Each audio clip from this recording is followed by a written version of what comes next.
Good morning, my class. Welcome to your mathematics class. We start a new chapter 8 quadrilaterals. हमने ये जो इसकी सारी इंफॉर्मेशन थी, क्वाड्रिलेटरल्स क्या होते हैं, डायगोनल्स, काइट, ट्रेपेजियम, पैरेललोग्राम, इन सब के बारे में चैप्टर 6 और चैप्टर 7 में अच्छे से रीड आउट किया है. देन उसके बाद है चैप्टर 8. इसमें क्वाड्रिलेटरल्स की कुछ स्पेशल प्रॉपर्टीज बताएंगे आप लोगों को. तो आपको कॉलिनियर भी हमने पढ़ा था, तो आपको वहां से एक बार नोट्स अपने रिवाइज करने हैं ताकि आप कंफ्यूजन फ्री हो सको. एक बार रिवाइज करते हैं. क्वाड्रिलेटरल क्या होता है? A four sided close figure, diagonal, a straight line that join two opposite vertex. और पैरेललोग्राम क्या होता है? जिसकी दो, ऐसा क्वाड्रिलेटरल जिसकी दो साइड अपोजिट हो, इक्वल हो, जो एडजेसेंट एंगल्स होता है उनका सम क्या हो, 180 डिग्री हो, अपोजिट एंगल्स इक्वल हो, उसे हम क्या कहते हैं? पैरेललोग्राम. इस तरह की हमने सारी प्रॉपर्टीज पढ़ी थी, इसलिए एक बार आपको अपने नोट्स में से रिवाइज करना है. फिर भी किसी को कुछ कंफ्यूजन है तो वापस से कंसल्ट कर लेना. देन आपके टॉपिक है first, angle sum property of quadrilateral. Okay, angle sum property of a quadrilateral.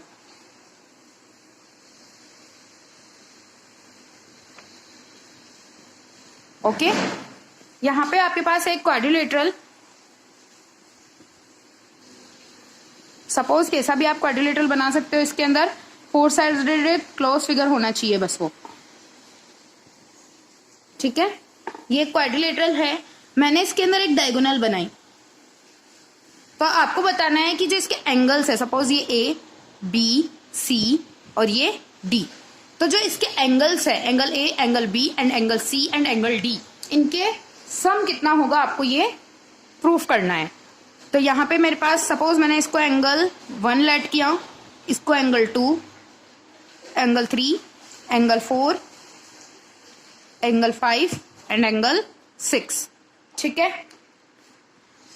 तो अब इसके लिए मैं क्या लिख सकती हूं? In triangle.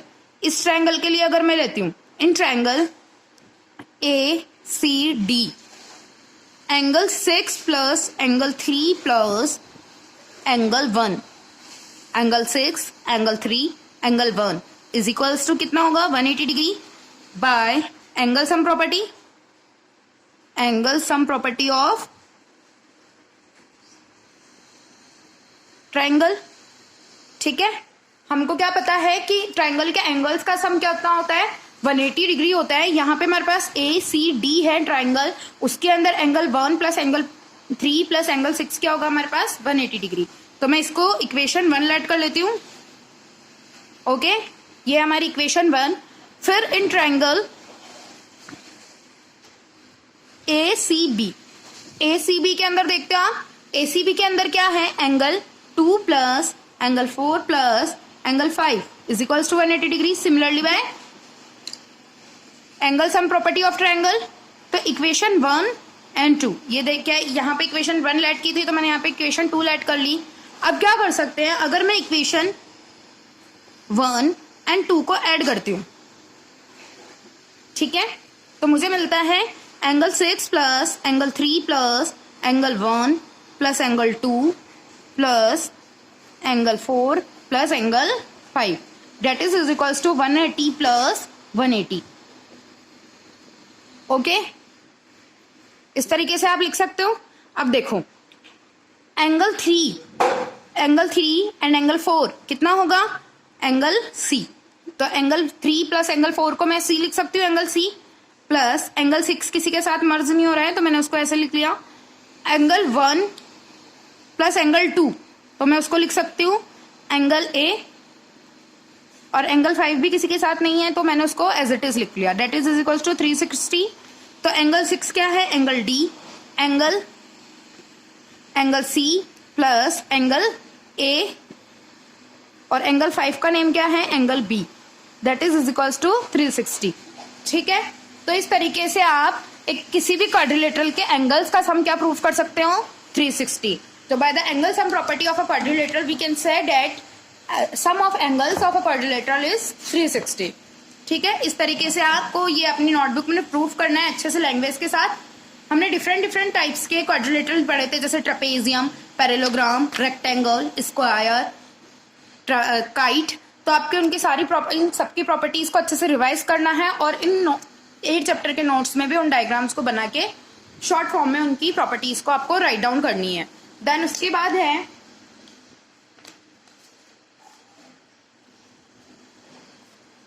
एक बार प्रॉपर्टीज ऑफ पैरेललोग्राम रिवाइज करते हैं, फिर उसके बेसिस पे एक थ्योरम पढ़ेंगे। ठीक है, पैरेललोग्राम क्या होता है?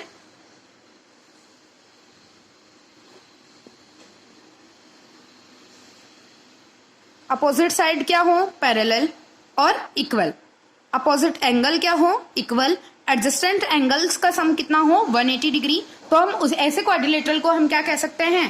पैरेललोग्राम। ठीक है, अब ठीक है, अगर हमारी थ्योरम नंबर फर्स्ट है, अ diagonal of a parallelogram divides it into 2 congruent triangle.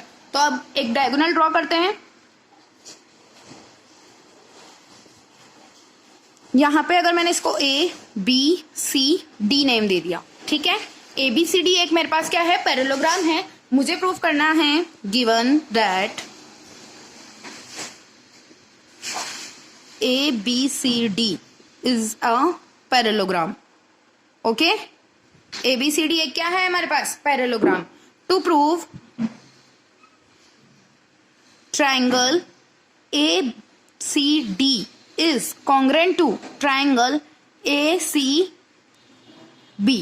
यही प्रूव करना है कि डायगोनल्स हमको जो है हमारे पैरेललोग्राम को 2 पार्ट्स में 2 कॉन्ग्रुएंट ट्रायंगल्स में डिवाइड करती है हमारे पैरेललोग्राम को। ठीक है, तो हमको ये प्रूव करना है। प्रोसेस क्या करेंगे उसके लिए? यहाँ पे हमारे पास डायगोनल है A C in triangle A C B and triangle A D C. AC is equals to AC, that is common। ठीक है, अच्छा, एक तो यह है कि AC is equals to AC common. अब आप क्या कर सकते हो? ये एंगल इसके इक्वल होगा और ये एंगल इसके इक्वल होगा। कैसे? Angle ACB is equal to angle DAC, this angle equal to this। How? अगर ये पैरेललोग्राम है और अगर ये पैरेललोग्राम है तो DC is parallel to AB, और अगर DC is parallel to AB है तो ये एंगल क्या होंगे हमारे पास? अल्टरनेट इंटीरियर एंगल, और AC क्या है? ट्रांसवर्सल। तो आपको पूरा रीजन लिखना है। There is ABCD is a parallelogram, so DC is parallel to AB and AC is here transversal and angle this and this is a alternate interior angle, so these are equal। इस तरीके से आपको पूरा proof लिखना है कि आपने कैसे इस एंगल्स को इक्वल बताया है। फिर then this angle is equal to this angle by similarly DCA equal to angle CAB। Okay, ये अब देखो ASA रूल लग रहा है इसके अंदर। ASA rule of congruency by ASA rule of congruency, triangle ACD is congruent to triangle A के corresponding A, C के corresponding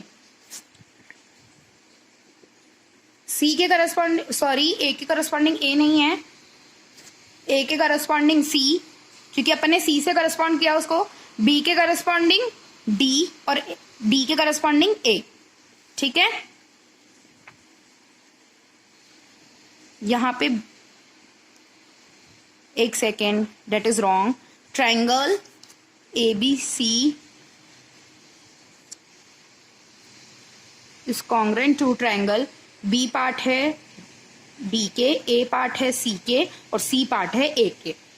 A पार्ट है C के, B पार्ट है D के और C पार्ट है A के। इस तरीके से आप कॉन्ग्रुएंसी लिख सकते हो। ओके, फिर भी किसी को कुछ कंफ्यूजन है तो वापस से कंसल्ट करना। मोस्ट इंपोर्टेंट थ्योरम है ये। आपको आज का वर्क है आपका कि आपको सारे नोट्स वापस से जो भी है मैंने इसमें बताया वैसे आपको राइट डाउन करने हैं और एंगल सम प्रॉपर्टी और थ्योरम 8.1 का आपको इसमें प्रूफ करना है अपनी नोटबुक में। फिर भी किसी को कुछ प्रॉब्लम है तो वापस से कंसल्ट कर लेना।